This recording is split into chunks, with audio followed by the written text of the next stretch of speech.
Good afternoon, everybody. Good morning, good evening, wherever you may be. Welcome to Asterix Mansions of the Gods with myself and Hissy. So, Hissy, how are you today? Yeah, not too bad. Funnily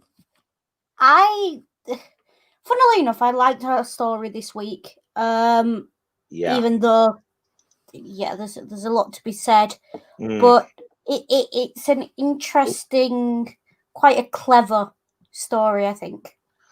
Yeah. In a lot of ways. It is, and I think though we should address the elephant in the room here right at the top, just to be kind of clear on this. That there is a trigger warning that was put in. There's a trigger warning that's been put in this title, and this is something we've kind of talked about before at great length about some of the caricatures and depictions of minorities in these books, which there's no two ways about it. They are offensive. They're absolutely offensive. And yeah, I mean, I will say outright, they are racist. They are not even borderline. They are not for comedic effect. They're just racist. And there's no excuse for it, really. No. Now we've done our best throughout these to try and limit the amount of time we have these things on screen, or to not show them at all, or whatever, really. But unfortunately, with this book, it's a plot point in this where we just can't avoid it today, I'm afraid, and which is why we put the trigger warning there at the beginning. Now, for anyone who wants sort of context, we've talked about this at length before. I suggest can watch Asterix and Asterix the Gladiator is where we talked about this for a good 10-15 minutes. And we've also put a statement in the description itself about today, and obviously we do not, neither myself or Hissy do condone this or support this in any way, shape or form, but but there's ways of addressing it. We put there's a very poignant New York Times article in the description as well about addressing racism in comics and so on, which I think is well worth a read. However, I do understand if this is going to be triggering to people and you're not comfortable with this, I may suggest you don't watch this one, and no hard feelings, on all honesty. That would be my stance. It's one of those current situation as well, current political climate. Absolutely understand that this stream is usually very light-hearted, and the last thing you need is to have that thrown in your face when in a time of the week when you're normally not facing things like that. So if you want to skip this week, as Jeff said, no hard feelings. We're all friends. We all understand that everyone has to take care of themselves, and we hope to see you, in a later week if you feel up to it. And it's not as bad as this. I don't think any of the others get as bad as this, as far as I've heard. I mean, there may be ones I haven't read yet that I mean, as we were looking through that, I mean, as Hissy actually found not long before we went on stream, there was a I think Pixar movie made of this only about 5 or 6 years ago, and although it's been toned down a little bit, it's still pretty bad depiction. So it's not something with the film, what they've done, you can tell they've made an effort to try and tone it down and modernize it a little bit, but there's still a lot of an undercurrent of those nasty stereotypes and representations. And I think that's possibly a creative decision that was taken to try and maintain the aesthetic. And it's quite clear that Pixar and DreamWorks had to balance the aesthetic of Asterix with what representation should look like. I am of the opinion that for what they had to work with, they've done quite well. They could have done better, but they've done quite well. But I would say if you're going to go watch that film as well, be aware that those representations, I've only seen screenshots, they're not pretty. No. And I am actually quite surprised that a film like that, with that kind of artwork, was released that recently. So I would just warn anyone who's going to look for that to please be careful and to please look after yourself. Okay, yeah. Oh, hi, Ilya. Hi, Ilya. Okay, so I think we've given people the warning about this, and we will when we're getting to the part of the plot where these images come up, we will warn people. So that they're coming up.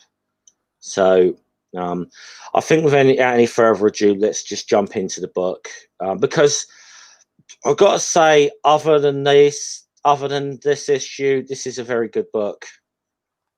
Yeah, it is. It's a very good story, and there's a lot of very interesting concepts and political talking points in it. Yeah. So, okay, let's get to it. So we have a picture of the Gaulish village, and it's like in the great Armorican forests, swarming with juicy wild boar. A little village that we know so well is basking in the warm spring sunshine. Yes, the little village is quietly confident about the future. Yeah. However, if we go down, it's making a big mistake because the future might be this. Right. Quite clearly a comic written by someone who is, shall we say, anti-urbanization. But actually looking at that, that's a pretty good depiction of a Roman settlement. Port, theatre, amphitheatre, large temple in the middle to the main deity, surrounded by a forum, apartment blocks around the place. It's got all the elements of a 1st century BC Roman settlement. Yeah. And obviously it is planned. Now, Rome itself existed long before city planning, but in sort of later settlements under, I think, the Roman Empire, but don't quote me, please, there was a move towards city planning and settlement planning. So it's not completely out there that this looks very well laid out and planned. Yeah. As opposed to being all wiggly streets and things like Rome is, which is, if you've ever been to Rome, you know, because there's, you know, it says turn left, but there's 3 different roads going off at different angles, and they could all feasibly be the left turn. What Ring says there, gotta love gentrification. Yeah. Effectively, that is kind of the plot of this book, effectively. It is, yeah. An attempt to gentrify and you know, we've seen this a couple of times before, where and these in a way are kind of some of the stories I like, when the village, you know, the Romans are trying alternative means other than brute force to bring the village under control. So here we have it here. This is Julius Caesar with this. Effectively, he's got a model with his cronies there, and he's got a model up. Now, I do love this at the beginning.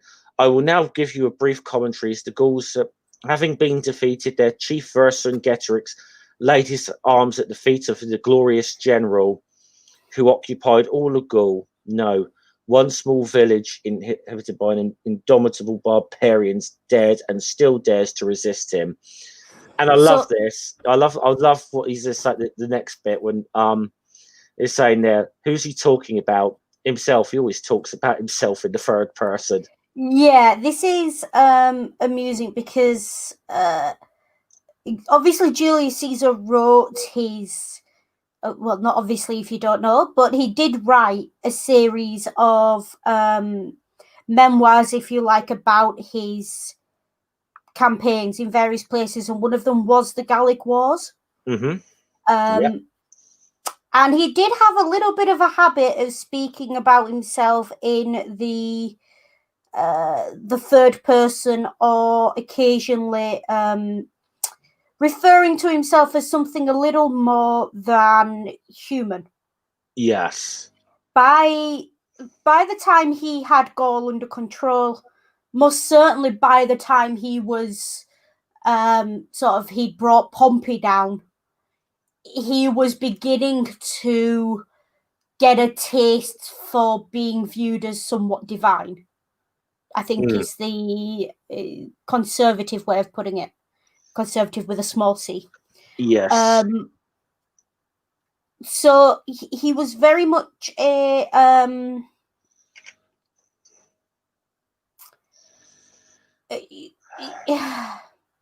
the thing about him is he was first and foremost a politician. Yes. In everything he did. And his political aims were always the control of Rome. Unlike most politicians of his era, he understood that to control Rome, you had to control, quote unquote, the mob of Rome. Or at least have them on side. So there's a whole political thing of why that was an issue and eventually became his downfall. And he had quite an unusual practice of not murdering all of his opponents once he beat them, which for the time was quite unusual. And arguably is the main cause of his eventual assassination. Spoilers. Yep. Yeah. So he's an interesting one, is Caesar. Without a doubt. Yeah. Well, I love the fact you got this little. The next thing you got this little stooge of his there. After he's just given this monologue in the third person, they go, "Oh, he's great. Are you? Oh, who? Oh, him? The great, like these ghouls is with the aid of the magic potion of protected by a forest which provides them with food and they reject the advantages of Roman civilizations, which I have decided to force upon them." It's such an imperial point of view, and what I find funny is that this comic was written in 1973. Yes. So let's say that the context of the comic very much that was a debate happening in the world it was released into as well. Although I'm not going to go into the history of the Cold War because wow. But that could be a lot. It's a little bit of a quip about areas of influence and Cold War politics there, I think. Yeah, so then there'll be blocks of flats full of Roman tenants will surround the village, which will become a mere native reservations. These ghouls may be crazy, but they'll have to adapt to our way of our ways. Then, and I love the hence the old ghoulish expression, a mental reservation. Yeah. So. And he introduces his most talented architect, one square on the hypotenuse. Square on the hypotenuse. Yeah. I mean, at least they didn't bring the Egyptian fella in. Yeah. Well, he said not only has he built many blocks of flats, some of which have not fallen down. I like that. He's also the inventor of the drive-in amphitheater. I love this. That's brilliant. Is that drive-in amphitheater? It's also I think it wasn't until the mid 50s, early 60s, that we even knew Romans. Well, we had theories that Romans lived in apartment complexes, because to have a population that big on that land, you know, you had to go up because you just didn't have the land broadly. And I'm talking about Rome the city, not Rome the empire. So the theory was there, but the evidence for it was quite thin. And it's only sort of as we've dug down and we've found other things, we've found archaeological evidence to back this theory up. And the Roman apartments, quite frankly, you know, you think council houses are bad. At least you've got running water and a kitchen. The average Roman would have had one room and they would have literally just slept there, chamber pot in the corner, probably on like the 12th floor or something daft. And this is actually somewhat addressed later in this as well. That there's a little joke about this, I'm sure, at some point in this, that generally it was the people with a bit more money and a bit more lived closer to the ground. Or the more expensive flats were closer to the ground. Probably not a lot. A bit different from today, when I think a lot of people are going to buy a penthouse right at the top of some, you know. I think a lot of it though is that you buy a penthouse for two reasons: the view and the fact that there's a lift. Yeah. In ancient Rome, the view would not have been a great view. It would have been probably the closest you can get to the aesthetic would be like Industrial Revolution Manchester. That's the kind of aesthetic it would have been: dirty, noisy, dusty. It's not a nice view. Yeah. Then, you know, unless you're into that kind of thing, it's not a nice view. And then all those stairs. The point of luxury is you don't have to work for it. Therefore, luxury is always going to be lower down because you don't have to climb as many stairs to go up. Yeah. It's logical when you think about it, in the context of the technology they had at the time for building living quarters. Yeah. But I was going to say, there's a couple other things he's invented. He's got this drive-in amphitheater. This like department store thing where you can buy anything. That reminds me of an American General store. Yeah. You know, sort of 1800s American General store. Yeah. And the latest thing in baths. And now they come to think of what we're going to call the project. I said that Square and the Hypotenuse wants to call this Rome Newtown. But Caesar's like, there's only one Rome, so I've decided we'll call this the Mansions of the Gods, which should help pull in the customers. Aren't we glad Caesar wasn't in charge of naming New York? Yeah. So, whilst peace is reigning in the forest or whatever, the only thing people anything to worry about in the forest at the moment are the boars, and as they're going into this, there's something in the thicket. They come across Square and the Hypotenuse and a couple of others doing some surveying here, and Dogmatics is not amused. Dogmatics, as we know, likes trees, so he starts making a carving in here. And the next thing is Dogmatic's heel, and ouch! Call off your dog. All right, but don't go interfering with the trees in front of Dogmatics. He doesn't like it. The only dog who doesn't like sticks. Yeah. Well, Obelix does teach him to, Obelix does teach him to fetch menhirs. So, yeah. So, he said, you know, you shouldn't venture into the forest. If anyone met you, you might have an unfortunate experience, which is, I suppose, a thinly veiled threat there, really, by Asterix. Yeah. But, anyway, they continue on with their sniffing out boars. However, they get into the thickets. They find him again, and he's like, "Can't you let me go about my business in peace?" And Obelix, like, you don't have any business. What's more, you're frightening the boars away. I think. Oh, you and Ring are doing Istanbul. Was one constant for in the chat here.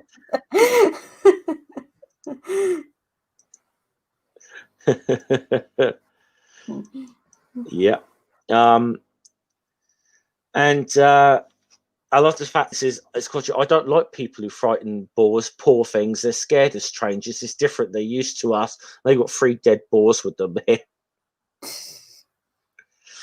And as Asterix point, it's not normal for Romans to brave the forest by themselves. It's especially when the dangers are us. And vital statistics. So they tell vital statistics about this, and he's like, what? Romans in the forest? We'll have to keep an eye on them. We can't have Romans taking liberties in our forest by 2 Tartars. Gentrification is like measuring. What are they up? So what are they measuring for? They don't just do that. You don't just go measuring bits of a forest for fun. What are they up to? Yeah. So they got to keep an eye on the Romans.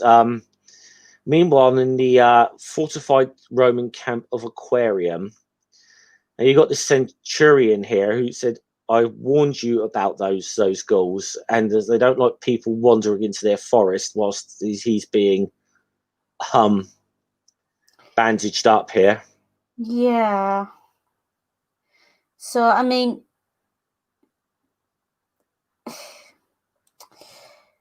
it is fairly standard for Asterix and Obelix at this point, isn't it? It's that they'll beat someone up. It kind of annoys me that they just do that to the architect, though, because at the end of the day, he's not doing any harm at this point. Point, they just sort of picked on him, and he's hardly a big burly soldier either. No, he is a bit of a. I mean, I do as it goes on. I find him a little bit of a weasel. This architect, he's not that likable, or he's a bit pompous and up himself a bit. So he's got the aura of an architect or someone with that level of education down pat. Yeah. So this, I think, is how you can tell Asterix and Obelix is a very working class comedy. Because it does take the mickey out of educated people. It does. Like it does try and take the mickey out of people with an education. Yeah. Or in jobs that require that level of education. So it's interesting. Yeah. So as it's pointed out, he's like, it's not their forest. We're building this thing no matter what. We're going to start work on deforestation, and I'm counting on your troops to keep the peace. But he said, so what he meant to deal is, he says, listen, we'll work at night. There's less chance of the ghouls wandering into the forest. So that's where the thing. Like, now I've got to give the trigger warnings right now. Yeah. This is where it begins, unfortunately, with the caricatures, and you can see them on screen now.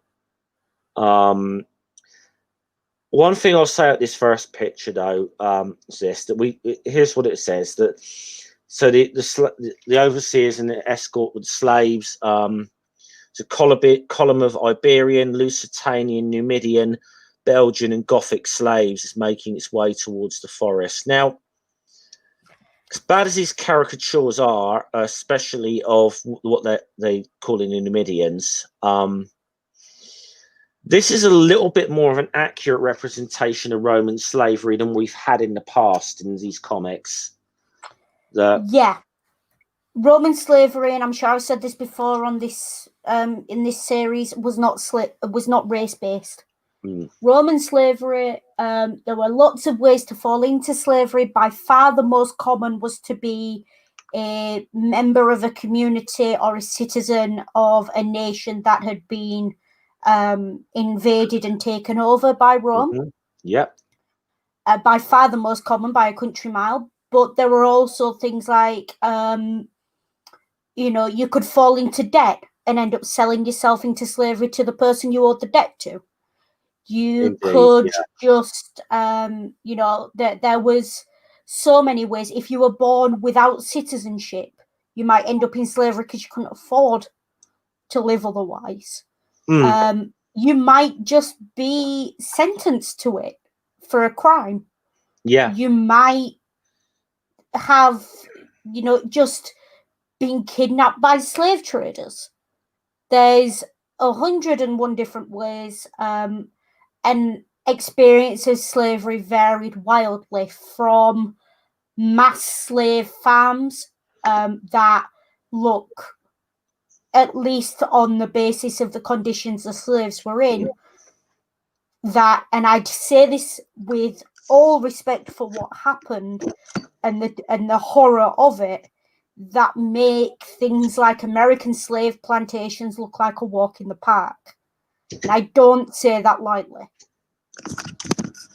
Yeah. So, and then you have things like galley slaves. I think the average life expectancy was something like 3 months.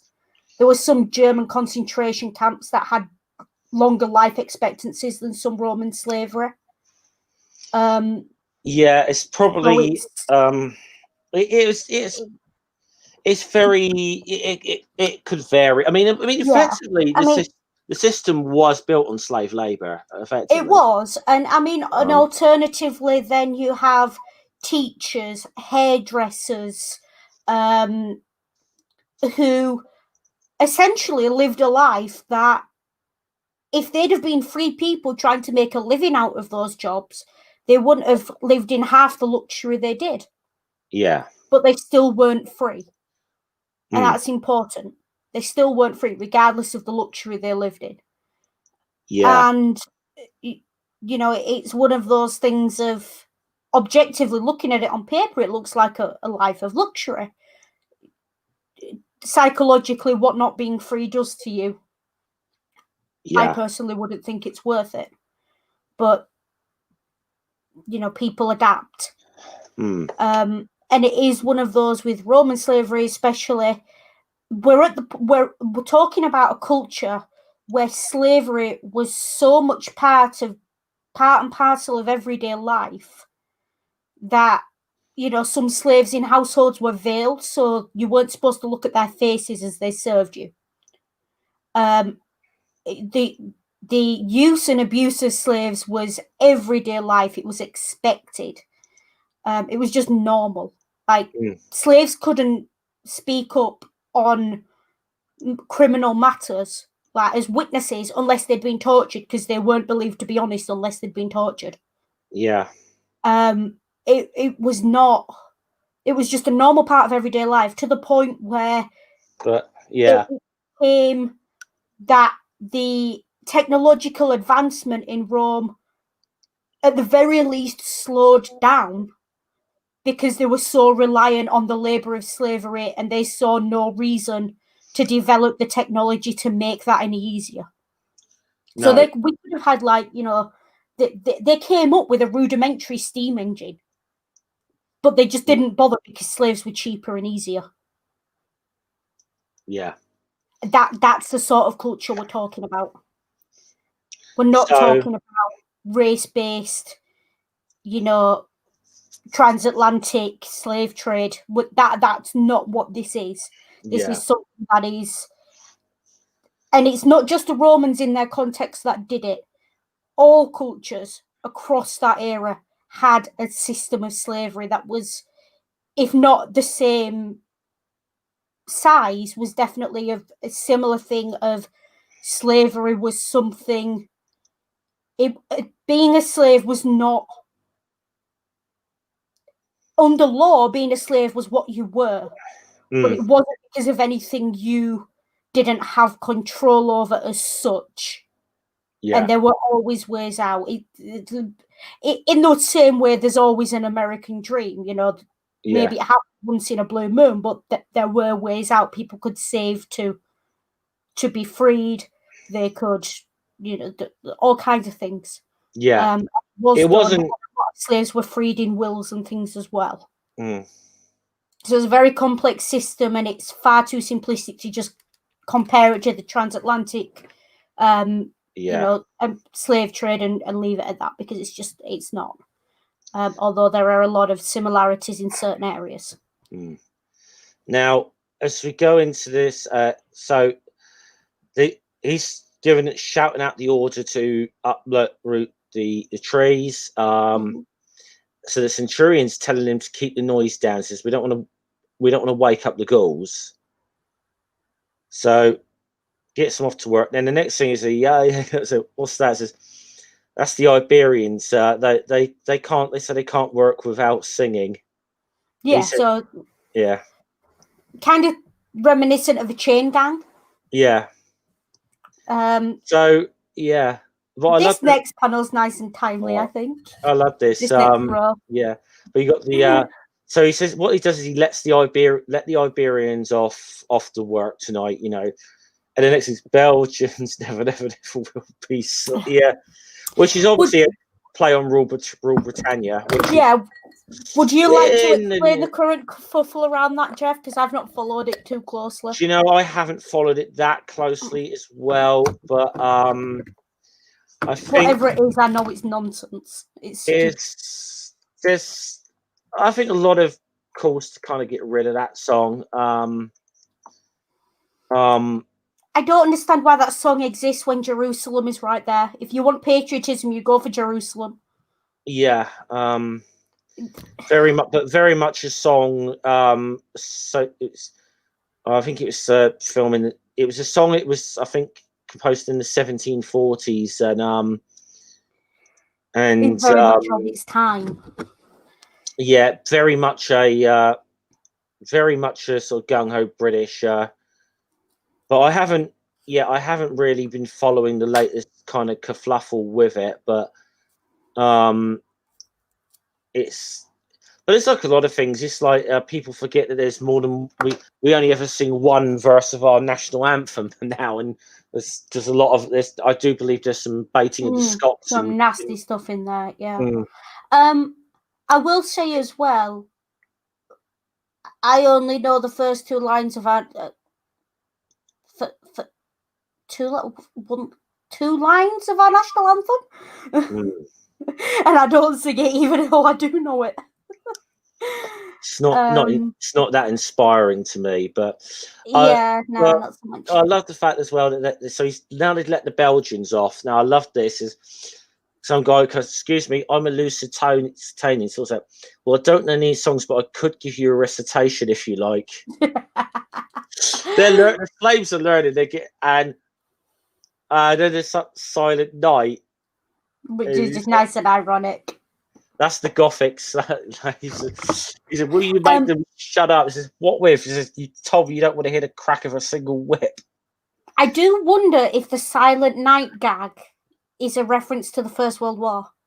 Maybe. Because it is the Germans singing it, isn't it? Yeah. And there is a story from the First World War. Do you know it? You mean the Christmas truce? Yeah, the Christmas truce. When apparently both sides of the the Germans, I think, started singing Silent Night, and then like the French and the British on the other side of the trenches started joined in, and then they all played football and went back to killing each other on Boxing Day. Yeah, they went. It all became they all went out and met each other and on the like the no man's land between the trenches, and had a football match. I always like Blackadder's little gag about that. He says, do you remember that football match during the Christmas truce? And Blackadder says, of course I do. I was never bloody offside.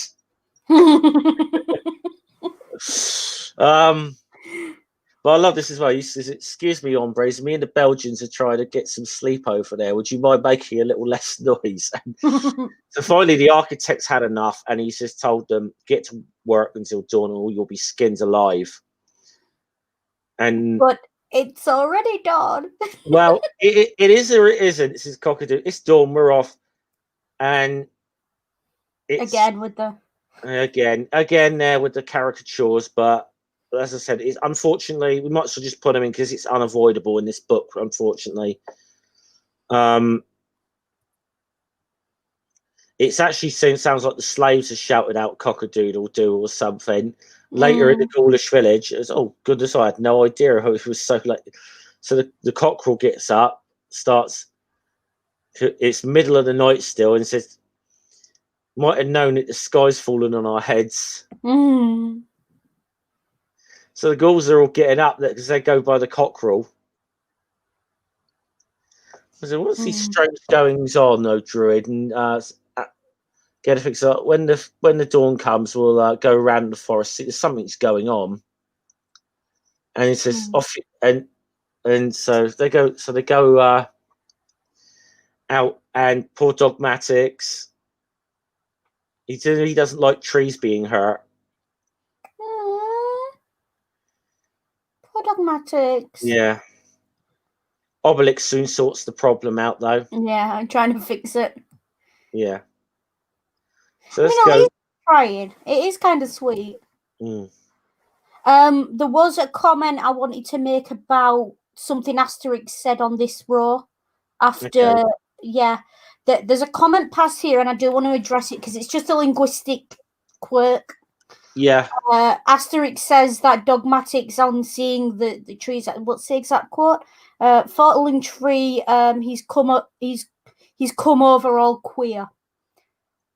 This is a dated term now. Given that this story is the 1970s, I can honestly say that in its context, it was that usage. However, given that it's aiming to seem a little bit archaic, the usage it's going for is a little bit unwell, a little bit out of sorts, as opposed to looking at any, suggestions about the dog sexuality. Yeah, it could.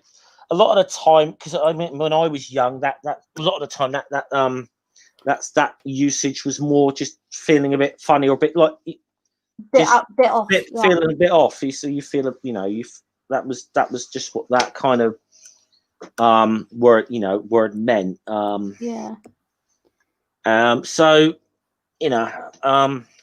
I think by the 70s it was being used as a slur, but probably, and obviously since then it has been reclaimed. But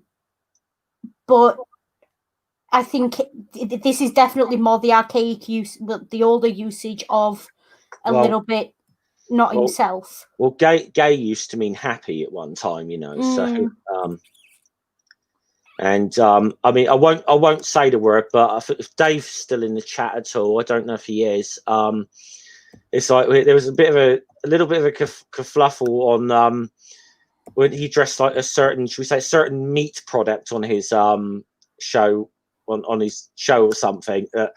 We had to explain to some of the Americans that this is not what you think it is, and it's we won't say the words, but anyway. So they're going to go back. They're going to go back to the next night, and he said, "I'm not putting up." So he's got the slaves going, "Well, I'm not putting up with any funny business today. Let's all gather around the tree we uprooted yesterday." He says, "Oh, but that tree's taken root again." And I love this.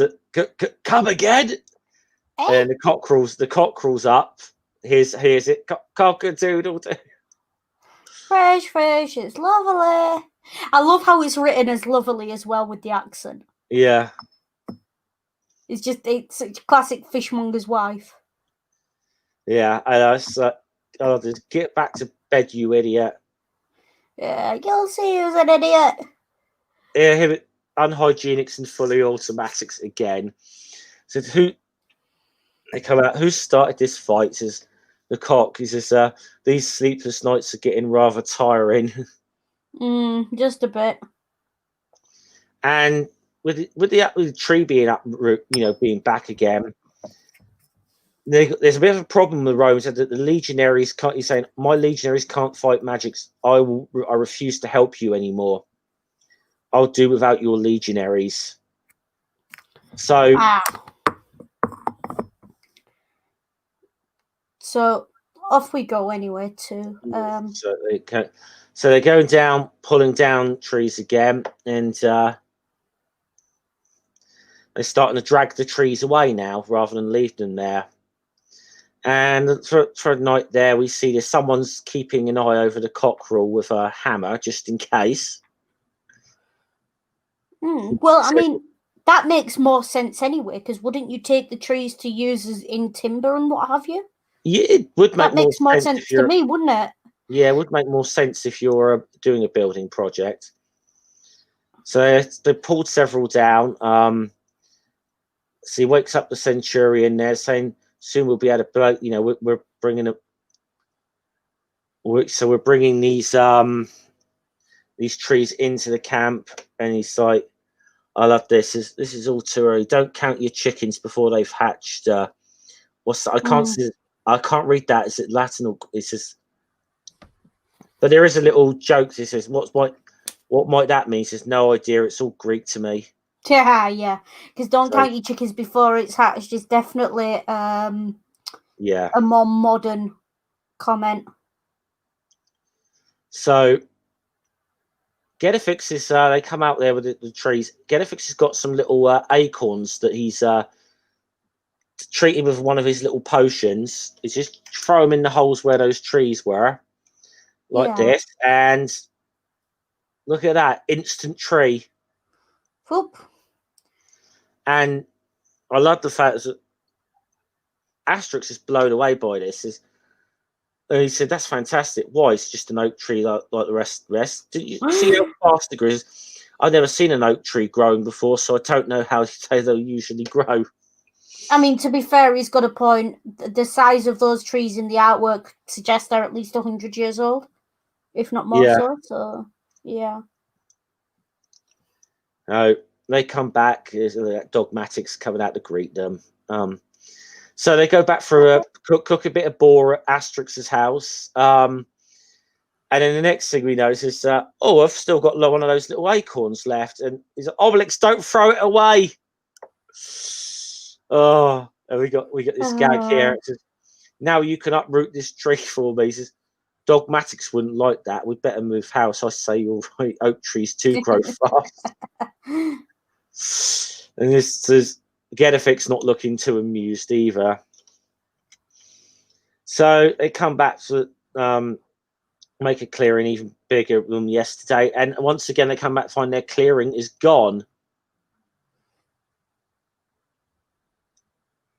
So you got a few notes. They're coming back. They're pulling down trees only for Asterix Obelix to come around and undo the damage on every day. And Dogmatics, you'll soon enjoy this. And Dogmatics loves the old acorn in the tree thing. Yeah, I bet he does. I love that image of him just head turning up constantly. I love the fact that these trees get there. One of the slaves says, "Hombre, I get the feeling we're not doing anything very useful. Not that we're being paid for it, mind you." Yeah. Busy work. So more trees. So it takes the centurion out to the forest, and there's no clearing again. But he said, but this is what he said: "Even if I have to work the slaves to death, I'm going to get this done." And Asterix is like, "Did you hear that?" So we can't have the slaves paying for the stupidity of these Romans. I've got an idea. And I like this comment from Obelix. Aren't you ever afraid you'll run out of ideas? yeah, indeed. Indeed. So the next page, right? I think this is where we got said. Yeah, this is where it gets a little more prevalent with some of the caricatures, which is where I do have to kind of again, we've already given the trigger warnings, but so we go in here. We've got the slave camp here, and Getafix is they bought a amphora of the magic potion for the slaves. So the slaves just, and I love this. Obelix goes up to the guard there. "Call your mates. Guards, help me." No, guards, help him. Boom. Now this is where we get it to it. It's just which is the leader of the slaves, and it's got Flat Earther, the Numidian. Yeah. So yeah, There's a incredibly comment. racist depiction of this guy, I'm afraid. Yeah, there is a comment he passes though that I want to address. So if you want to like either scroll back up once you've shown that bottom panel or not, it's up to you. Yeah, okay. But he says they tell him to rebel, and he says it's easy for you to say that, but there are legionaries, the overseers. They have whips and weapons, and they're stronger than us. Yeah. No, they're not. Slaves in the Roman Empire outnumbered citizens 3-1. The average slave was a lot physically fitter than the average Roman citizen because they had to be. A lot of the Romans knew this. They understood this. The Romans understood that a house full of slaves was a house full of potential enemies and potential assassins. They controlled their slaves through a combination of carrot and stick psychology of fear and probably like some form of Stockholm syndrome. Yeah. It's, don't think for a second slaves were in this position because they wanted to be, even if they thought they wanted to be. Very unlikely that any of them were in the situation where they actually wanted to just be slaves, and that was the limit of their entire, what they wanted out of life. Because, frankly, human beings haven't changed that much in a couple of thousand years, and there's no one, I would imagine, who would want to live like that now. Not in real life, not in... No. But the Asterix has given him the slave here, the magic potion, and say this will make you superhumanly strong. So they bring in some like soup. Now you see there, he adds the magic potion here. Come along, you lot. Says soup will give you plenty of strength. So the overseers come in here, and this is what I do like. What starts happening here says, off to work. Says, no, we're going on strike. We're tired of uprooting trees that keep growing again. What's that? You want a taste of my whip? Bang. Yeah. We'll ignore that joke on one of those jokes on the bottom left panel, but because that's not but I do like this other little joke down in the corner. It's like, guards, help me. Oh no, I'm not falling for that one again. Yeah. The slaves are rising. He says, that's all we need. And then you've got the Romans says, oh, don't worry, I've dealt with this sort of thing about this. Raise the alarm. The slaves are revolting, and revolting is the word. Yeah, they do like this joke of revolting, don't they? I think they've used it before. Yeah. It's a fairly common one. I think kind of like the French are revolting. Yeah. Yeah. And of course, there is a history in the Roman Empire of slave revolts. So, the most famous one, of course, being the Spartacus Rebellion. Yeah, Spartacus and Crixus rebellion. Yeah. Which did not end happily for anyone involved, because Roman citizens became paranoid, and the majority of those who followed Spartacus ended up, how do I put this gently? Crucified on the Appian Way. Yeah, there is no gentle way of putting it. Yeah, so the Appian Way is the main road into Rome, so everyone coming into Rome would have seen them. It was, I mean, Spartacus one's interesting because they could have won that. Well, if they just stuck to what they originally were doing and fled out of the empire and fled north, they kind of would have won. Made it. But they got, I don't know, they got greedy or something, and maybe got a little. It's a little difficult to say. They got a little, and then there was sort of dissension that they couldn't keep the cohesion long enough. Yeah, I think a lot of it was as well. There was some... they could have escaped into Helvetia or something out of the way of the Roman Empire, but they decided to suddenly turn back and go all the way back down the Italian peninsula, which made me think they may have gotten a little too cocky after some of their success against the Romans when the Spartans. Yeah, and there was a bit of a leadership struggle going on amongst the rebellion as well. It was just a mess. It was one of those where you look at it and you think, too much ego, not enough brain. Going on in that situation, I think, which is a sad state of affairs when people who've lived a life like that can't stick together long enough to. Because a lot of it was that the slave rebellion just lost cohesion. We're getting some crucifixion gags coming in. Yeah, crucifixion gags. Crucifixion? No, it's freedom for me. Yeah. One cross each, you know. Crucifixion, yes. Yeah. So I was just saying, are you bringing him to heel or aren't you? And he's just wondering whether you lot were on guard outside the slaves' camp today. You didn't see anyone go in, did you?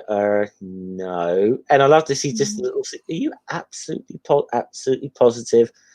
And I love this. Well, now come to think of it, there was this big fat bloke, and he had this little guy with him. He says, but he was so small that, and then it's like, wait, couldn't you have told me Asterix and Obelix had been in our camp? So they're getting to be known by the Romans by name now. Which is just amusing to me. He said, "Oh, that's it. I knew I'd seen him somewhere before." He says, "Those Gauls have been pumping the slaves full of magic potion. Now they're invincible." And I love the way he sat there, like, it's you and your legionaries who are feeble. I'm going to have a word with those slaves. I'll soon see if they're invincible or not. And I just love the way he's sitting there waiting. Bang. See? Yeah. Told you. Okay. And again, this character. Again. You know, unfortunately, I said we can't avoid this today. Yeah. But he's essentially the union leader. Yeah. And he's decided rather than the slaves running free, which is what Asterix and Obelix thought they were going to do. Yep. They've decided on collective bargaining. They want to be paid. They want to be free as soon as the first block is finished. They want paid holidays, overtime, gradual phasing out of the whip, a ban on chains, and decent accommodation. Yep.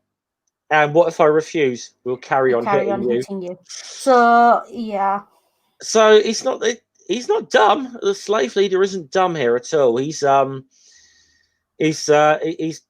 forced them into an agreement here.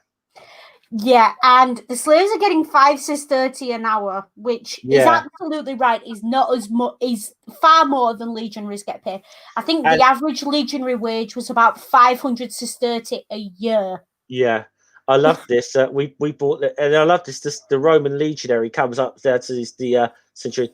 Hey, is this true? The slaves are getting 5 sestertii an hour. We don't get that much. Is do your post. No, we're going to come into some agreement first. So now the poor centurion's got a stroke on his hands as well. So it's a sympathy strike. Well, it's not a sympathy strike, is it? It's more of a we want what they're getting kind of. Yeah, collective strike. I think there was something going on in France around this time as well, wasn't there? 73. Been 68 would have been the bigger. Yeah. So era, probably there. Okay. Yeah. And then obviously we had, Britain had quite a few general strikes in the years after this comic was released. Well, 72 would have been the big strikes. And then then in 73, 74 was the 3-day week thing. Which is when was massive wave of strikes in Britain. So definitely a story in its context. Yeah.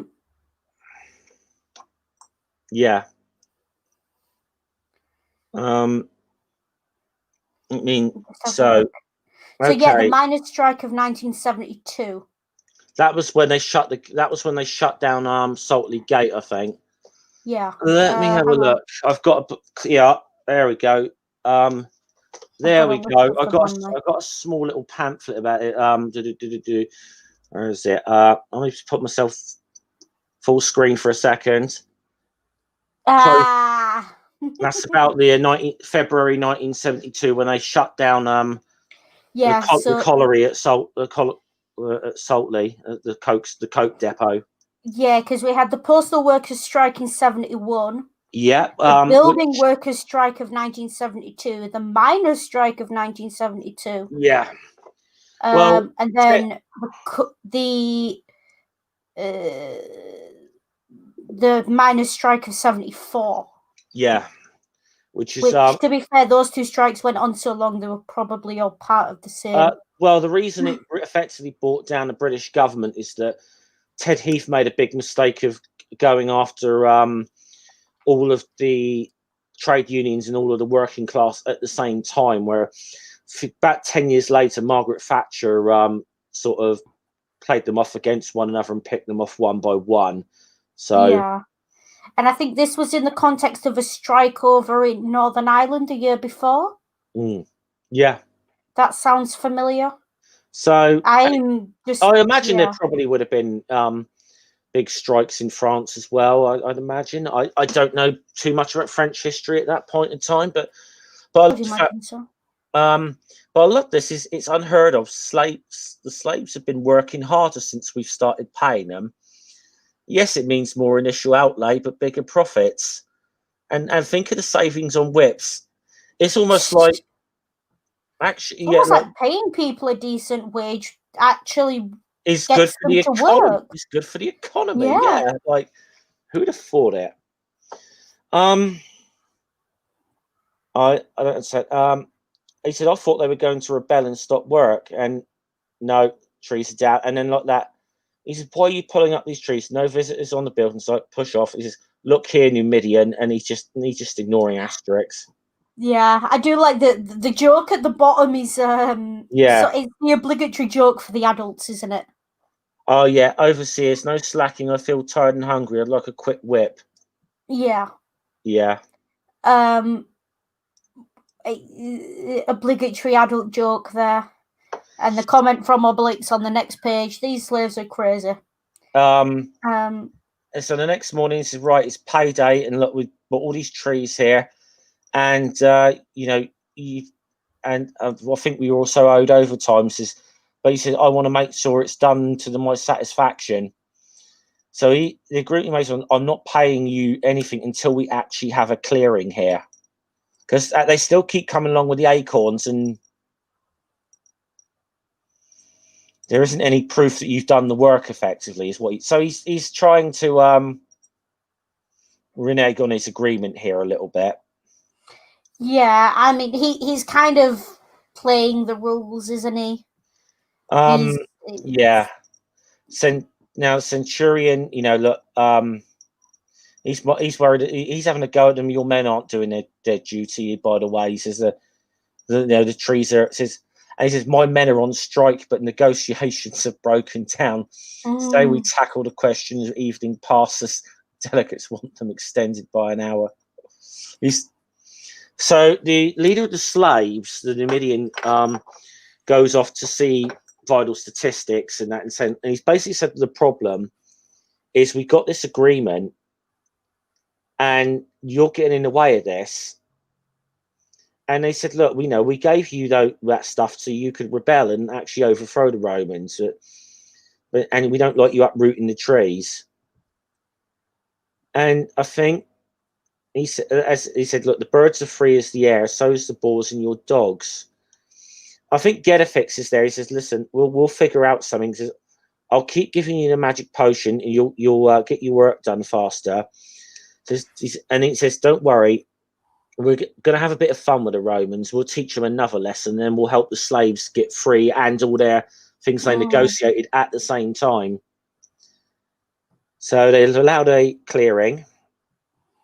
So now they're paying overtime, the work gets done faster. Yeah. Funny that.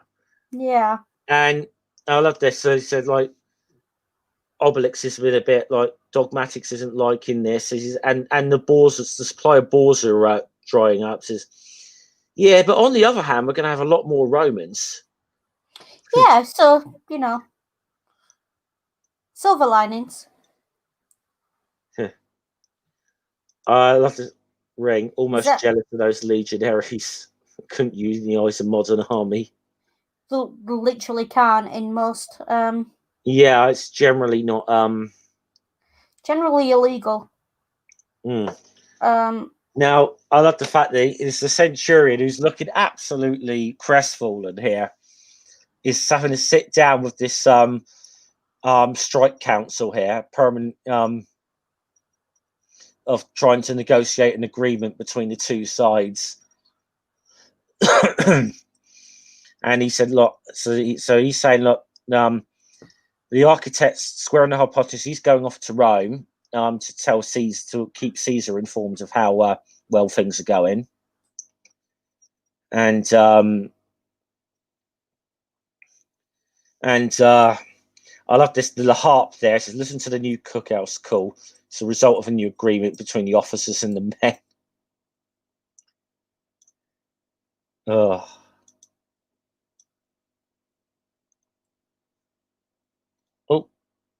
Oh, Hissy's muted. That's right. Huh.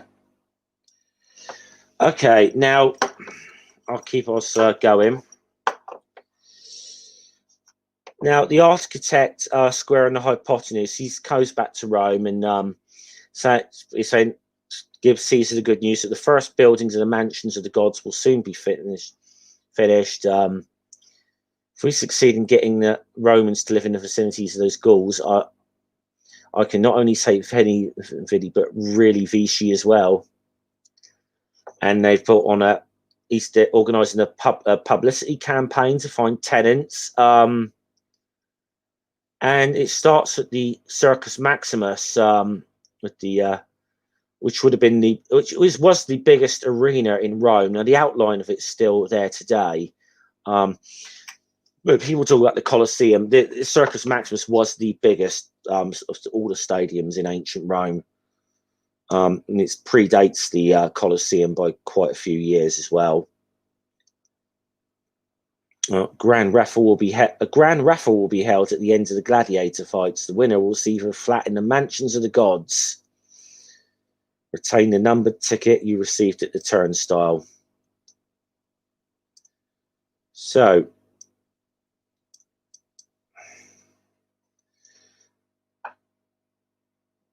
mansions of God. What on the name of these? So, let me try and sort this out a little bit. And so, what you got here is a in the center pages of the book are like a 2-page spread of like a kind of a brochure of the mansions of the gods, and making this out to be, like the come here. This is like the happy, like that real. This is going to be a great place, and hey, just 1 week from the center of Lutetia, which is obviously modern day Paris. There'll be all these great things here. Come and live like a god in the mansions of the gods. Kind of what they're saying here.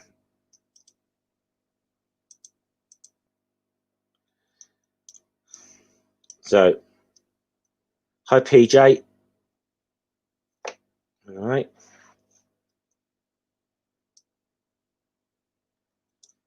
Hissy's still not back yet, so I'll. Hang on, Hissy's here. Hissy's here.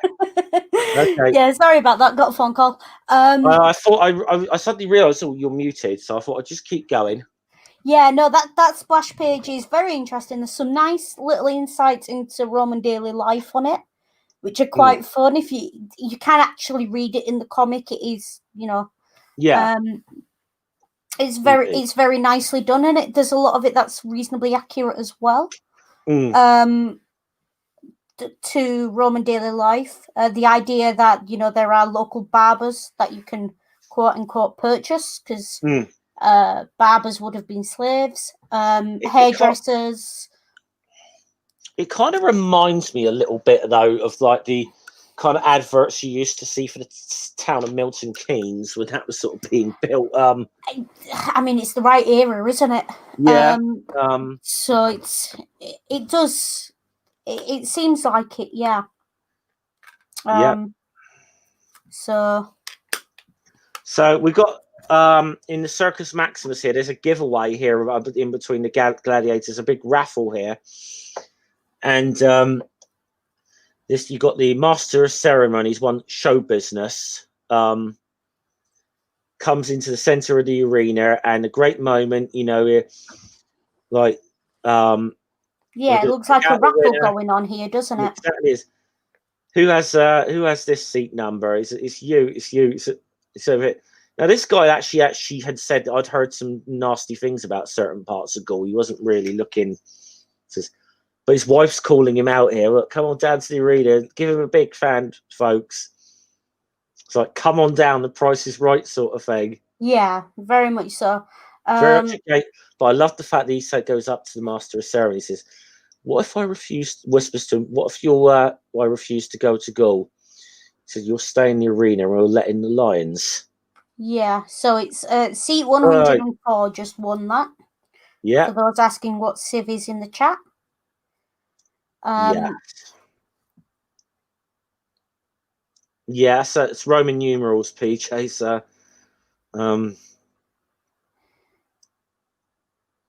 he accepts. Yeah, well, wonderful. I mean, this is like a game show host here, isn't it? Yeah. Very much. I don't know. I don't know why.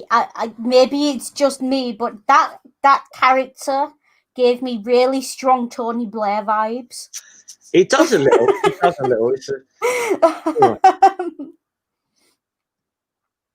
I think it's the ears. I'm not sure, but we are okay. So meanwhile, we're here in Gaul. The first block is coming to and then they've almost built the first block here. It's Romans are about to start. Tenants are starting to come. Says, you know what I'll do? I'm going to ignore them. So shall I? Geriatrics. I can't stop from knocking them. Says, but at least the slaves have been freed. Now, thankfully, I just want to say, I'm going to show it, but this is the last of those images, I believe, in this book. But I do kind of like the fact that it turns out that the pirates were part of the slaves. Yeah. This comment of, what are we going to do now we're free? Well, our ships come home. We'll float a company. Because, again, that's another thing. Everyone's seen Pirates of the Caribbean. Runaway slaves and piracy. Yeah. Yeah. And I think it's actually cut from Curse of the Black Pearl, although there are gift sets of it floating around on Tumblr. Yeah. The comment of you were paid to deliver a cargo, says the admiral to Jack. Should be a captain in there somewhere. And he responds with, people aren't cargo, mate. And we find out Jack became a pirate because he absconded with a slave ship. Which, welcome to the. So meanwhile, here come the first of the tenants. So let's get that off, and we can finally say. Thankfully, we can say goodbye to. I think we can say goodbye to racist cartoons for the rest of this book. For the most part. Now, I can't remember there being any more. There is. I don't remember them, but so the shopping so he's got all the ladies there. The shopping precinct isn't quite finished yet, but you can buy food in the nearby military camps. We've made all the arrangements. And I love this. Why should we go to those camps when there's a charming little native village so close by? That's a good idea. We'll go there tomorrow. And in effect, this is kind of what this is how tourist industries start. Yeah. So they come in the fresh fish. It's lovely, and these two Roman women in. They look fresh. How much are each one? One sestertius. And to think they'd ask for 5 sestertii for the same fish in Rome. I'll have 3. Like, and then he gets chewed out by his wife saying, do you realise if you're Rome, you'd have charged him 5 sestertii for each of those? He thought he was going to get chewed out for serving them because they're Romans. He's like, no. But why didn't you? Yeah. And this is a thing that happens in a lot of tourist towns. If you've ever done any traveling, you'll be aware of it. If you don't speak the local language or you appear not to be local, you get charged through the nose. Unless they decide they like you. There are certain, obviously it's more prevalent in large tourist towns and cities. I've got a few personal anecdotes of it that are quite hilarious that I've seen happen. When you walk into a place and the boar in the corner hollering about how, do you speak English, is being charged 3 times what you are because you asked quietly. Do you speak English, French, or any of these other languages that I speak? And I'm trying, Yeah. It's an interesting experience. I can't honestly say I blame them a lot of the time with some of the balls you get in tourist cities, but... And I love the fact that see, now that they thought, I bought this charming little sword from this shop that belonged to Fully Automatics. He made it himself, a genuine antique, And suddenly he's realising that they're coming up. So he suddenly started to charge a little more for the fish. Oh, prices are going up, dear lady. But it says, and now Fully Automatics is no longer, it's Fully Automatics Antiques. And then now Obelix here. Yeah. Can you deliver those to the mansions of the gods? Wait, my dear, how much are you asking for? 2 wild boars. How much is that in fish? The Romans want to buy everything. I like this. No, I cannot sell you this shield. Yeah, I will say, when I took Ring down to London for our honeymoon, I did most of the talking in the shops because they're less likely to rip off a northerner than they are a foreigner. Only just, but... Yeah. And now suddenly, look, he's charging Asterix 4 sestertii for a fish. That's daylight robbery. He says, robbery, go to Rome, see how much it costs there. He says, how much are you fishing menhirs? I don't know the wild boar exchange rate. I'll take your fish, but your attitude amazes me. Oh, we can do without Gauls, Kent. And the Roman trade's enough for us. He gets his fish back. And Fully Automatics, I don't want to poke my nose into something which doesn't concern me, Asterix, but you were unwise to. Asterix is not a happy boy. And I don't like the way things go and get fixed. You didn't foresee all this, did you? He says, no, I didn't expect this. Some Romans have even been here to buy my cauldrons. The Romans have gone home. Now let's take advantage of this and have a meeting and decide what to do. So they get the village together and just wondering what we should do. And of course, Fully Automatics unhygienic. So like from our point of view, the Romans are good. They mean progress. We're doing well off of them. And he asked Geriatrix his opinion, and well, here comes Mrs. Geriatrix out, and they're going to open their own little shops. I shall have an antique shop, and Geriatrix are fishmongers, and it's like, you see what's going to happen here. This is the thing, they can't just. They've all got to open their own versions of fishmongers, and yeah. I don't want any fishmongers opening up near my antique shop. And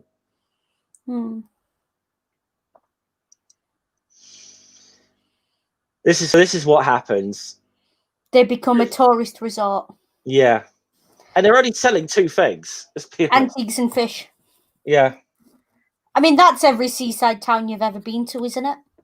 Yeah, It pretty much. It goes Chippy gift shop, Chippy gift shop, Chippy gift shop, port. Yeah, occasionally McDonald's pub, and that's about it. You might even still find a wimpy in a seaside town. To be honest, I think there was one at Skegness, or did it close down? I don't know. There's one in Swanage. I know that in Dorset. So yeah, I think there's one at Skegness. I remember from when I was younger. Sorry, that's people don't know that Wimpy used to be like the biggest like fast food chain in Britain years ago. Before Wimpy burgers make Burger King look small. Yeah, Burger King kind of took over most of Wimpy's outlet. Yeah. Anyway, those like the American burgers that you get, like if you imagine sort of the kind of place if you went to a family-run place in America, to the Americans in the chat. Hissy, I should say, the burgers are that size. Wimpy was originally an American company that was sort of bought out by a British firm, and I don't remember who owns it now, but so they've all gone into, they all started fighting each other over the Roman trade now, literally. But he said we've got to get rid of him. I've got an idea. So Asterix goes up and asks them, goes up to ask her in High Potter, you got any flats available? He says, no, but we're soon going to be block up some new flats, building new flats. I could reserve one of those. And he thinks this is brilliant. Now the Gauls are actually thinking about leaving the village and adopting Roman ways. They want to move it. Caesar's going to be delighted by this. In this same afternoon in the village, this is the couple here that won the prize in the arena there. Obelix comes charging after her. Calm down, Obelix. Take it easy. What's gone into him? He says, nothing. He just doesn't like the look at you. That's all. We barbarians are a bit like that. We act on instinct. Get him a card, so don't worry. He says, just as long as I'm here, you don't need to worry. Let's get back home. So they're walking out, and then Obelix chasing them into the forest again, like, you can come down, I'm here. Don't let go of him. Don't be afraid. He's not really vicious. He just likes to play games. God damn, that reminds me of every blimmin', that reminds me of every bloody dog owner in this country around postmen. I'm sorry. Oh. You don't buy it, honest. Yeah, he's really friendly. He just wants to play. Well, to be fair, they do. Right, okay, because like I grew up with a dog and I've had another dog, and both dogs at some point bit the postman. And both times it was the postman's fault. Yeah. Because I'm sorry, if you're stood there and we say to you, don't put your hand on the fence when you're talking to us. Don't lean over the fence. And then you do that. Yeah, that's kind of on you. You're kind of asking for it a bit. And then we had one, the postman smacked the dog with his bag, and then the dog remembered for life. I won't tell. There's a story there's a couple of stories I can tell, but I won't tell them on air. Yeah, fair enough. But I love the fact he says, how do you manage to seem so ferocious, Obelix? I've been watching Dogmatics when he's in a bad mood. Yeah. So they go back to their apartment here, and then they get a knock on the door. He's like, what's going on here? Asterix says, sorry to disturb you, but you haven't seen my friend around, have you? What, he isn't with you? He got away. He just wanted to see you. If he comes, give him some raw meat. That normally calms him down. This. Guess we're leaving tomorrow. I've had enough. So, what's this? You're going back to Rome, just like that. I won this flat in a game, and now I'm giving it back. You know what game that was? And straight away, Asterix comes up, says, heard you might have a flat, Falcon. Well, news travels fast. You can have it if you like. He says, oh, it's not for me. It's for our bard Cacophonix. Oh, You see that? You see what the plan is now. I know where this is going. Yeah. We know what the plan is here. There's a staircase to flat. Yeah, to the flat. What number is that? It's 100 and what's L? I forget. L. I think it's 50. 50. So 155. Yep. So very nice of you, Asterix. But why are you and Obelix treating me to this flat? It says, so you can sing in peace. You've often called us barbarians, and right here you can. Here in the mansions of the gods, you'll have civilized. Now you can, practice your art around to refined people. And these poor Romans, I feel a bit sorry for them. Yeah, Obelix, like, we're laying it on a bit thick, aren't we? And sorry, don't mind me. I'm just giving advice on how to buy fish and chips in the UK in the chat. Yeah, good idea. I'm recommending Mother Hubbard's or Harry Ramsden's if you're inland. Harry Ramsden's is overrated in my opinion, but then I suppose the portions are massive. Are they? Never used to be. I used to take 2 days to finish your portion. Harry Ramsden's. I actually got to say though, I am quite lucky with chip shops where I am. I've got some good ones.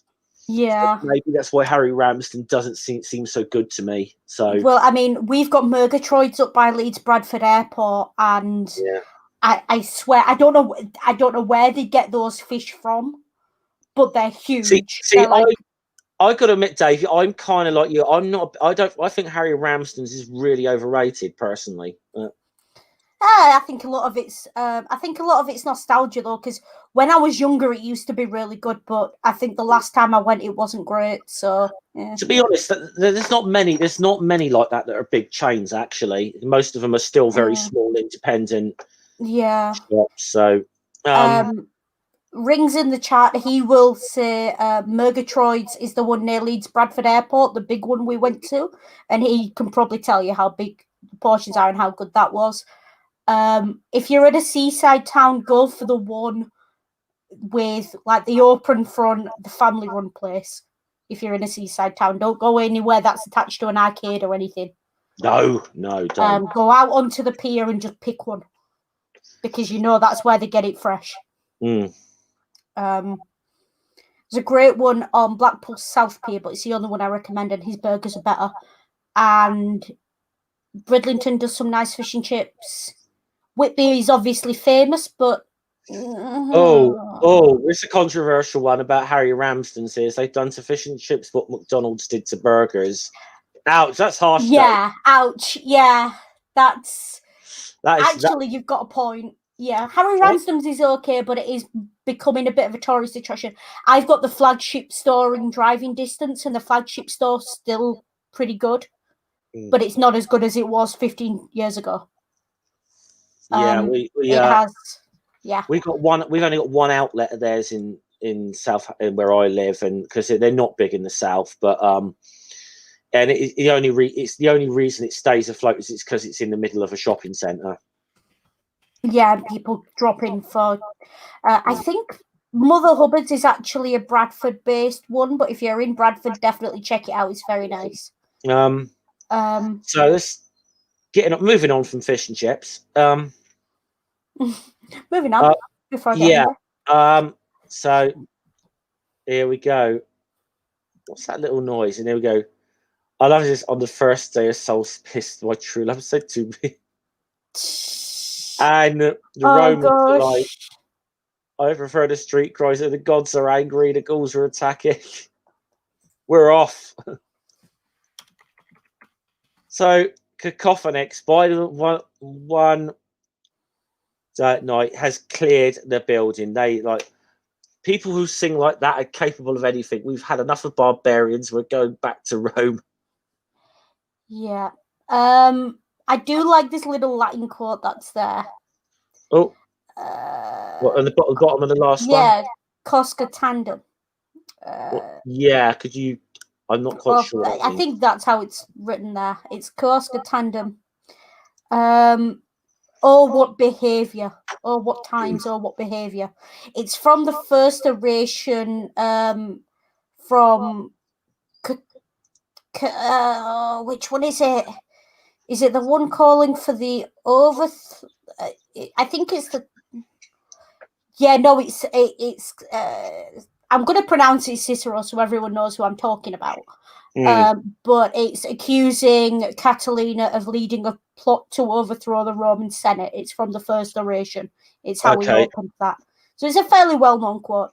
It's an interesting oration. If you want to have a look at, literally just Google that phrase and it will pop right up for you. Okay. Because it's fairly famous as well. Okay. So now he goes running off to the the Roman centurion. Says, "My building's just emptied itself. It's the only tenant left is a ghoul. Ghoul? Which ghoul?" And he's like, "Cacophon graphics." I think he's, and then straight away says, "You mean cacophonics? You've been had by the ghouls. He's a menace. You'll never see your tenants again." But he's got one last idea here. He says, the build, is empty. I'm not going to admit to defeat just yet. The garrison of your garrison, your legionaries, they can take up quarters in the mansions of the gods, and they'll be the tenants. He says, well, they're not going to obey me anymore. They're on strikes. He says, look, if you succeed in winning over your men, I'm going to share my fees with you for building this. And so effectively, what he goes, it says, called this meeting to, hey, I've agreed to all your demands. So they're all like, what? There's one problem left yet, and says, and I'm surprised you haven't brought it up yourselves. Actually, it's accommodation. I imagine you'll no longer be content to sleep under canvas. And they're like, yeah, quite like right. He says, I agree. So he's caved into them. And he said, look, you're going to requisition the mansions of the gods. You can move in immediately. So, and he says, you did the tricks, but you have to get that ghoul the cacophonics out of his flat. Says, or they're going to go on strike again. And he's like, so he kicks out cacophonics. He says, look at this. Oh, you're back, are you? The Romans left. Look what you've done to our village. So final clearance. That's what happens. So what happens to tourist things when they suddenly note the tourists go away? Yeah.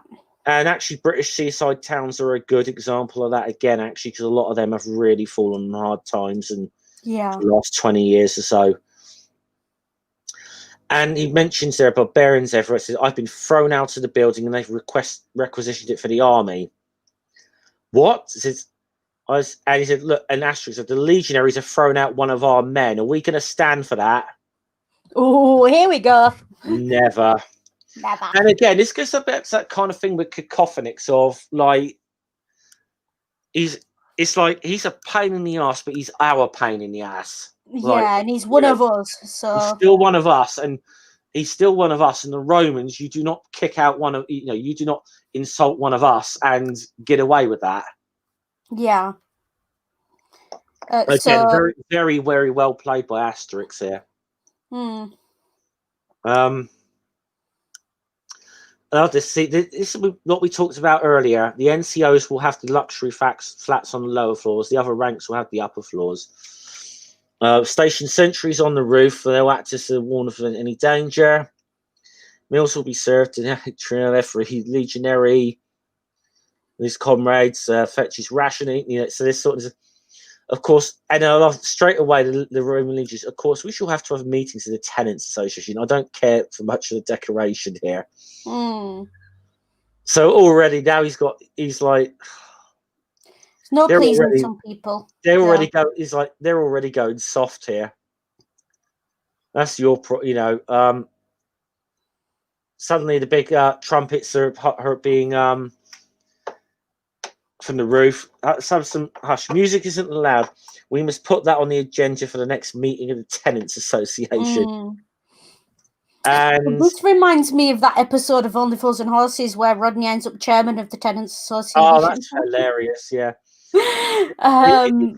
he becomes vice chairman of the Tenants Association. He says, "Right, we can get the meeting started now. I've got a vice chairman. So, first step, agenda, my resignation of as chairman. Take over, Rodney." And then, but what about the other things? Well, you can't hold a meeting. You haven't got a vice chairman. Yeah. It's a brilliant episode. Strongly suggest watching it. I think it is on Netflix. Probably. Yeah. So there we go here, and a lot of angry ghouls coming here. Look at this. Stop! This is private property. Keep off the grass. First place, I'm not on the grass, and second place, Romans, you have thrown out one of our men, so now we are going to throw you out. That charge, repulsive intruder. He doesn't. Right this square in the hypotenuse does not seem to learn, does he? No, he really doesn't. Hey, fighting in the blocks is not allowed. Yeah. Split up. I'll take staircase A, Asterix, and the others will take staircase B. And we got this is the battle with the mansions of the gods here. May we go? I'm in my bath. Tell that dog to let go of me. Dogs are not allowed in the building. Yeah. The last 3 floors of mine. Shut up, Obelix. You'll have what's left. Why are you waiting to go down by G2? This is changing to the guards in 2 hours. Those are our orders. Watch out. Sorry, oh Chief, the ceiling's rather low in here.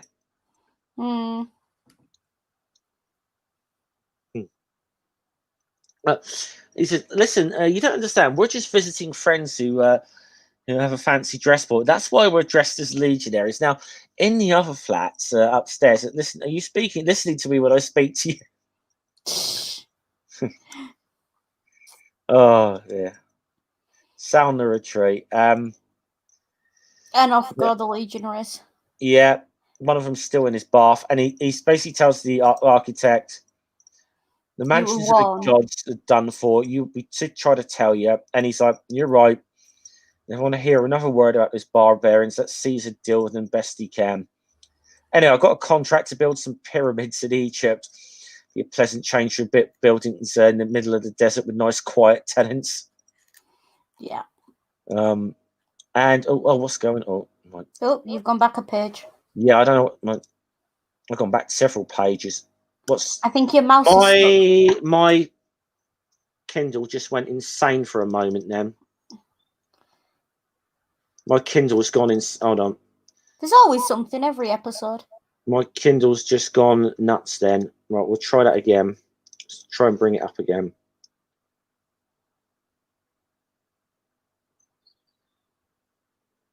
It's scrolling itself back for some reason. I don't understand. Is your mouse stuck?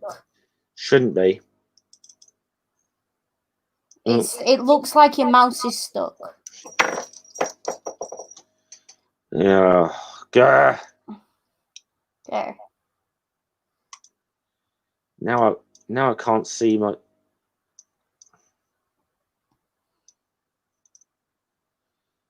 Hold on, I'm going to shut this down for a sec if I can. Oh, what's going on with my screen now? So everything's just gone nuts on here, I'm afraid.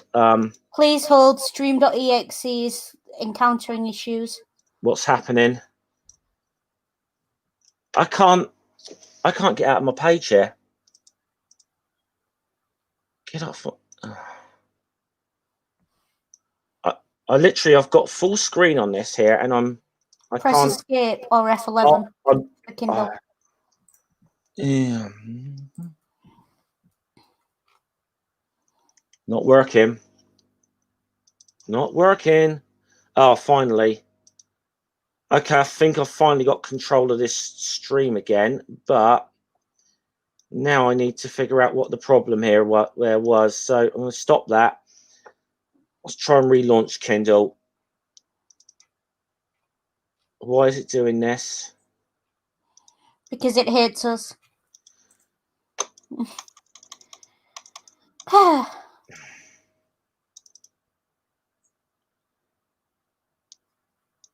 don't want this full screen. This is so annoying. and it's doing a silly thing again, right? It's pretty much the end of the book anyway. Yeah, so we were getting close to the end of the book anyway. So I do like the way the book ends. So seeing as we don't have the screen up, I'll just tell you. They essentially knock down these. See, I finally get it back to. I think I thought it's still just like auto scrolling itself through the blimmin'. Let me see if I can get it on my Kindle app. It's just auto scrolling itself back, though. Is the problem. That sounds to me like your mouse is jammed.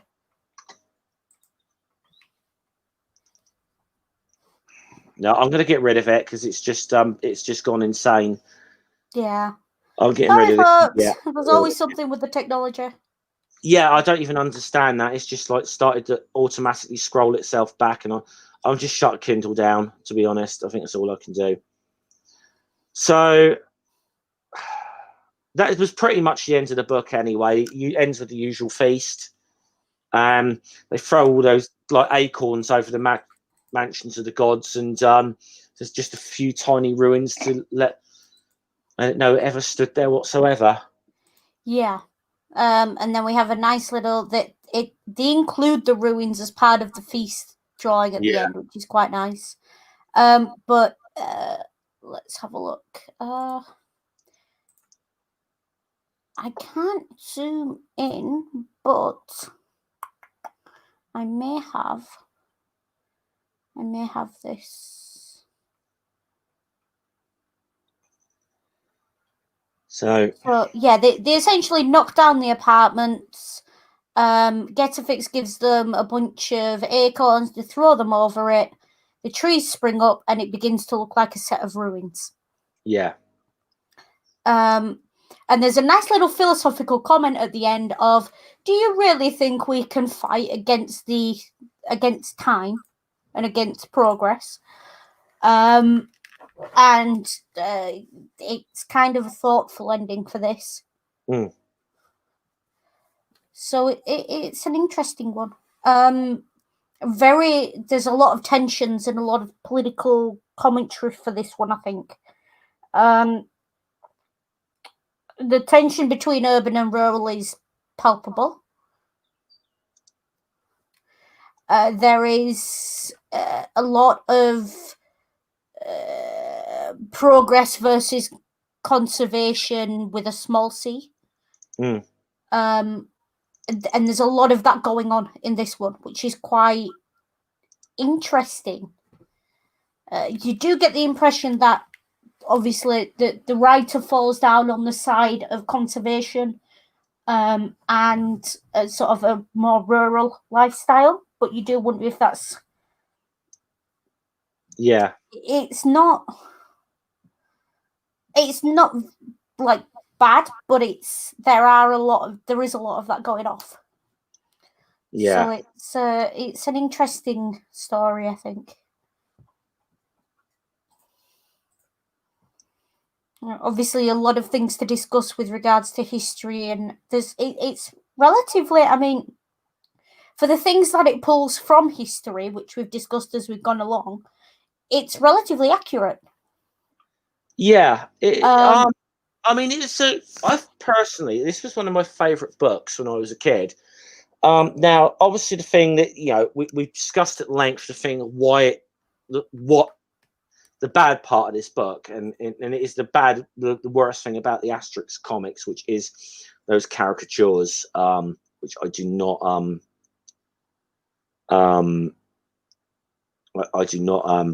endorse them whatsoever.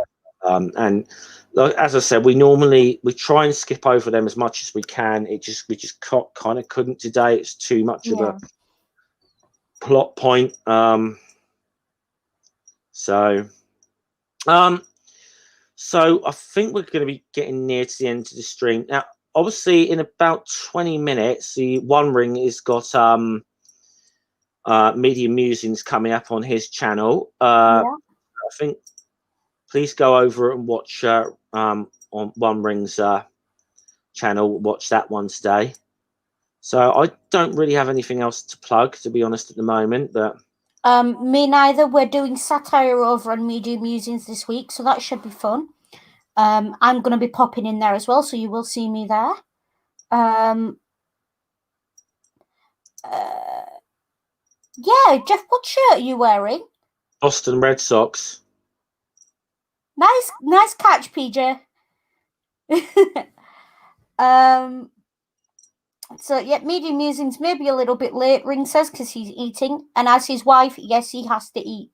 So that's probably a good chance for you all to go grab a snack, grab a drink, and then join us on Media Musings when we're finished. Usually starts at the top of the hour, but if he's eating, maybe a bit later. Other than that, D&D on Saturday over on Ring's channel that he runs with myself, Julia LaVoice, Santi the Saint, and Geo Sam. What else? Anything else you want to plug, Jeff? Not massively. Not really. There's something There's something I will be trying to schedule to get onto my channel at some time, but I've been trying. It's just mainly I've been like really busy and like not at the time to do a lot of stuff that I was hoping to do with regards to YouTube. So fair enough. For those interested in wider classical reception, tonight's classic Twitter movie at 7 p.m. UK time, that's 2 p.m. Eastern, is Jason and the Argonauts, the year 2000 version. And we tweet along as we watch that. It's a 3-hour film, so we're only watching the first half this week. We pick up the rest of it next week. Yeah. Don't get mixed up, because there are 2 versions of Jason and the Argonauts. There's this one, and there's one from, I think, the 60s. Yeah. I'll just little question. I will ask a little question of PJ. Yeah, I don't mind baseball. I should just say I do like cricket, and I live about a mile away from Hampshire's cricket stadium. So see, I live a few miles away from Lords, and nah. Didn't know you were near London. No, not Lords. Headingley. Headingley. I was going to say that sounded a bit more. I was going to say, yeah. It's my brain misbehaving. See, that's how little I like cricket. Yeah. I don't like cricket. I like 2020 cricket, and that I don't like Test match cricket. That's too, like 5 days. 5 days is like no, can't sit there. Silly and watch boys around us. I just Cricket's for people who can't count 4 bases in a rounders game. Oh, don't mind me. It's one of those that really, because I'm from Yorkshire, everyone assumes I have to love cricket, and I don't. Okay. No, see, I don't like cricket, and I don't like tea. I would have made no. See, I would have Yorkshire. See, I would see the stereotype. I would have said rugby league and whippets. Yes to both. Yeah. Okay. Okay, so I'll probably bring this to an end then. Okay, please join people on Ring stream in a minute. Just to clarify, absolutely right, Ring. Not the Harryhausen version tonight. The other version, the Dennis Hopper version. So that's the one tonight and next week. Although I do recommend watching the Harryhausen version of Jason and the Argonauts, because it is quite fun. Yeah. So yeah. I like Greyhounds too, nerdy, but the houses up north are a bit small to fit more than one in. Yeah. Okay, doke. So I'm going to draw this out. I'm going to draw this one to an end. She'll see you all later. Hissy, you want to finish with your tagline? Yep. As always, take care, be good, and if you can't be good, be careful. Salute. See you later, guys.